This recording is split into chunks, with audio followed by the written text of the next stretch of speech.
Joining us now, a good friend of mine, Alex Titus. He's a senior policy director, America First Policies. Alex, great to have you with us. Morning, John. Thanks for having me. All right, Alex, we got a lot to talk about today, and I know you want to talk about a piece you did on the Department of Justice and what the Trump is doing about cracking down on these safe injection sites. But can we start with a little foreign policy, do you mind? We do that? Sure. Okay, so for our audience, Alex, define the Trump doctrine of foreign policy in 4 basic, simple tenets, and we can take it from there and then go into the Yemenis disaster. A lot of people get upset. They can't understand the president's foreign policy. Like they think he's bouncing around. It's very simple. He has 4 tenets. 1, America first. Does what he's doing benefit Americans? That's number 1. Number 2, he's a non-interventionalist. He ran on that. Now, you just can't withdraw from everything in 18 months. But his soul and his gut and his instincts is to get us out of foreign entanglements, Syria, things of that nature. So that's his first instinct. Bilateralism is number 3.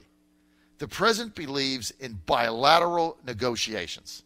That means mano a mano, one-on-one, 2 countries, U.S. and somebody else. He rejects multilateralism, which is a bunch of countries involved.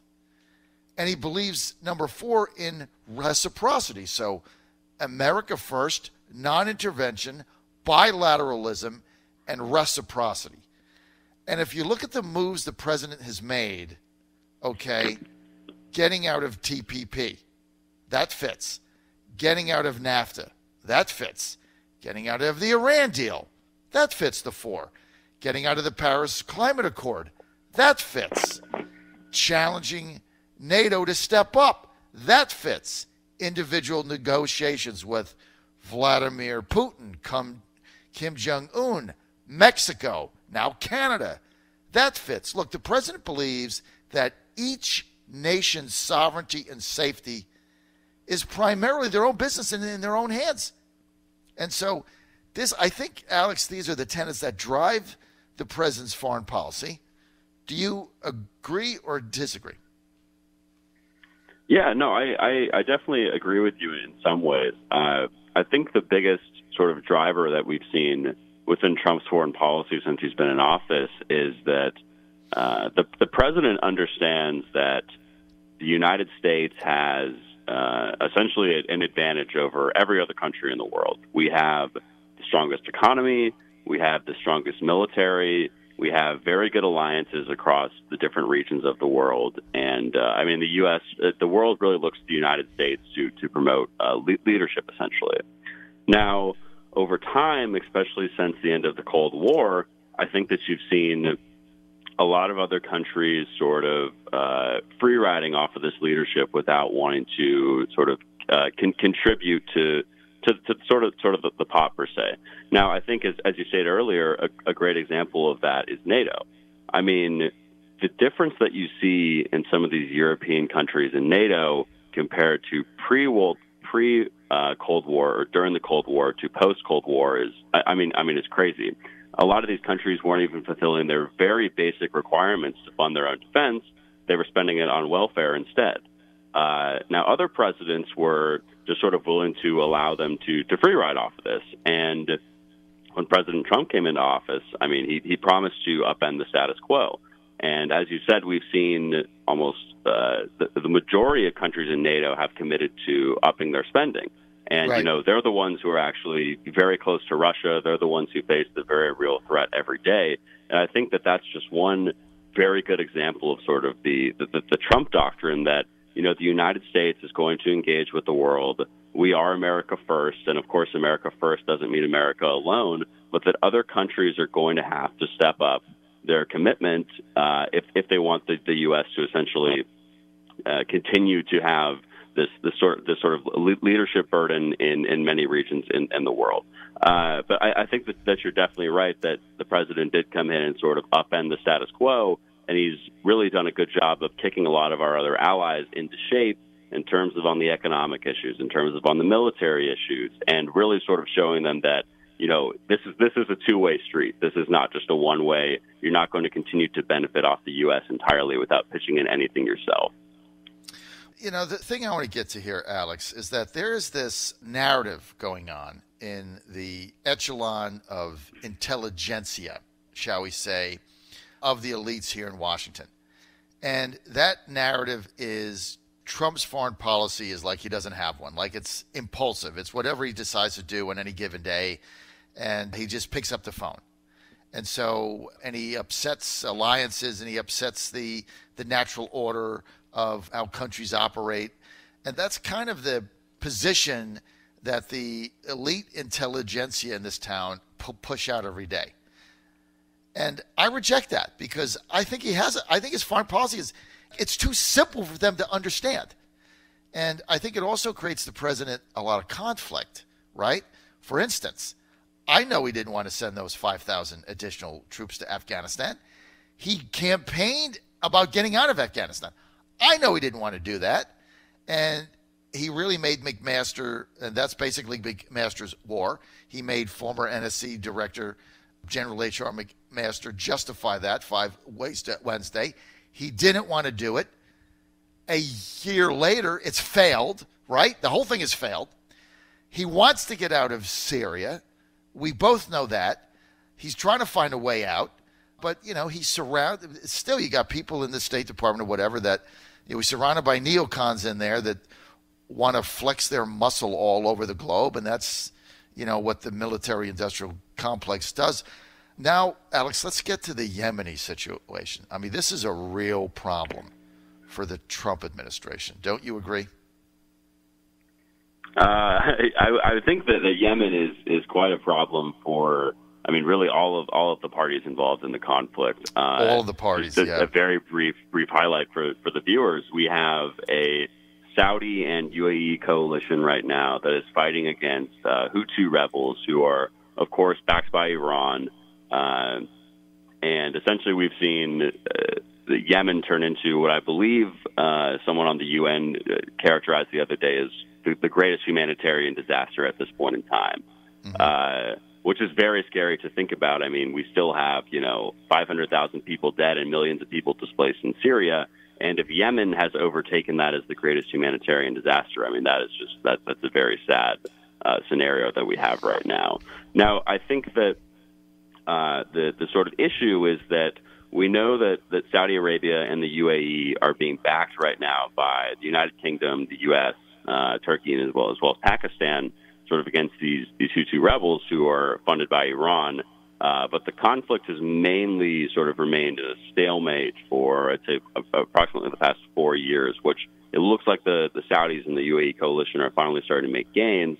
But, these gains have obviously come at high cost, as we've seen. We just saw, I think it was last week, that a Saudi plane blew up a bus filled with, 29 children or something like that. And the problem, and Alex, just let me just interject this. And the problem is, because beyond the bus, there was also a bombing in a market that killed women and children, but the school bus was horrific.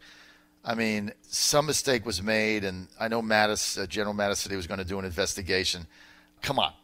The problem is both of the bombs, the missiles that were used to kill civilians, were U.S. made. They had U.S. made stickers on them.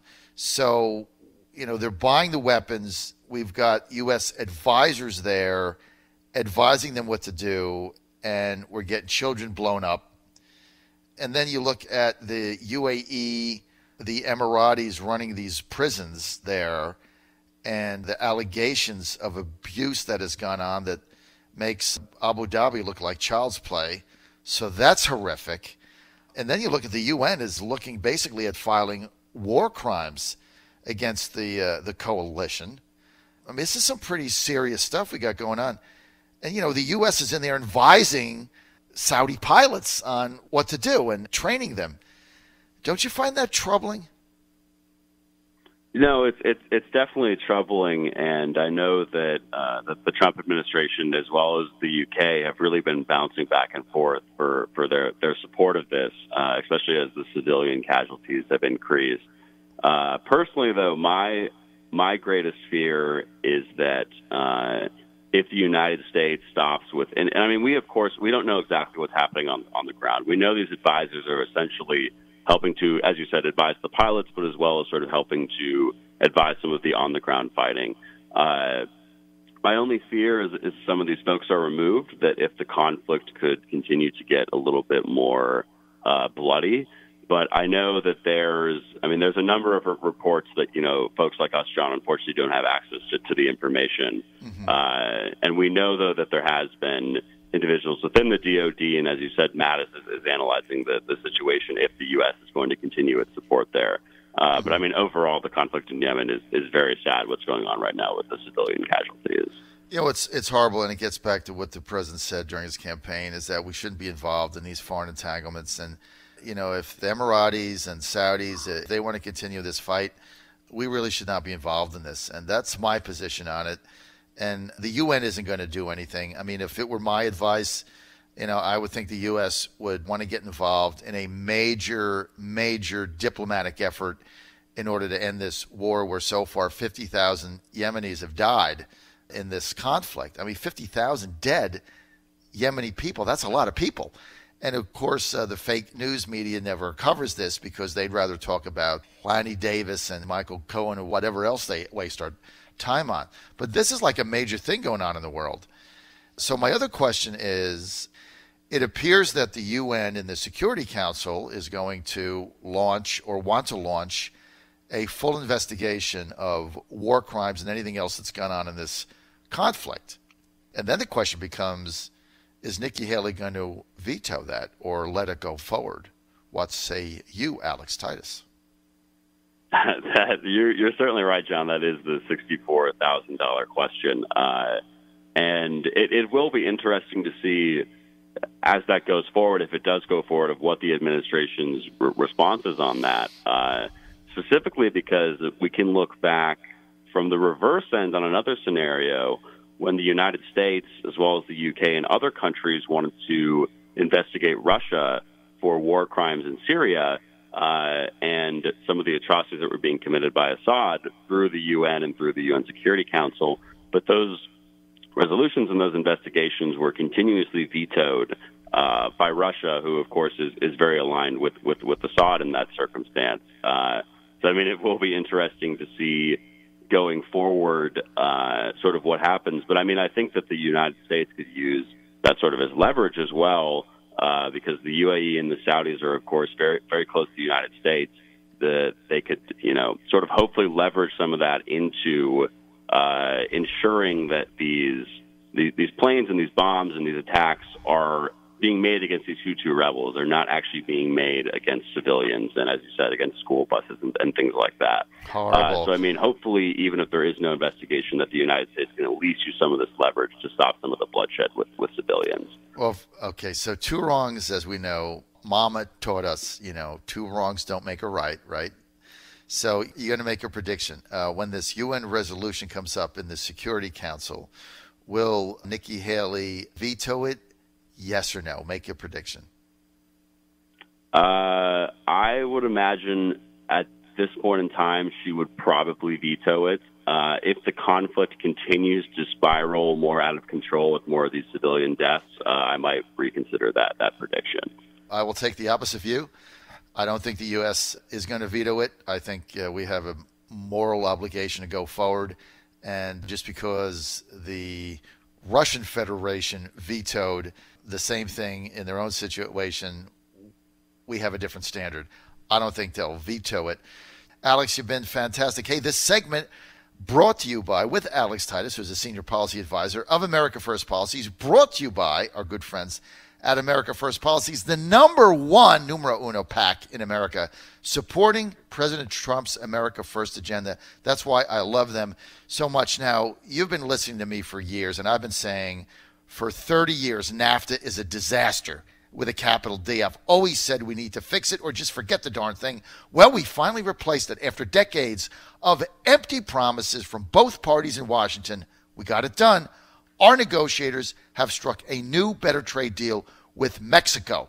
It's better because it means more cars made in the United States. American farmers will be selling more food in Mexico. American factory workers get a raise. Hey, what a novel idea. It means that giant sucking sound that Ross Perot told us about in 1992, the sound of jobs heading to the cheap, south of the border labor is finally over. This deal puts America and Americans first as promised. Call Congress today. You got a phone, it dials out. 202-224-3121, 202-224-3121. Tell them to support the U.S.-Mexico trade agreement. This message has been paid for by American First Policies Incorporated. Go to AmericanFirstPolicies.org. More information. I'll be right back. Keep it right here.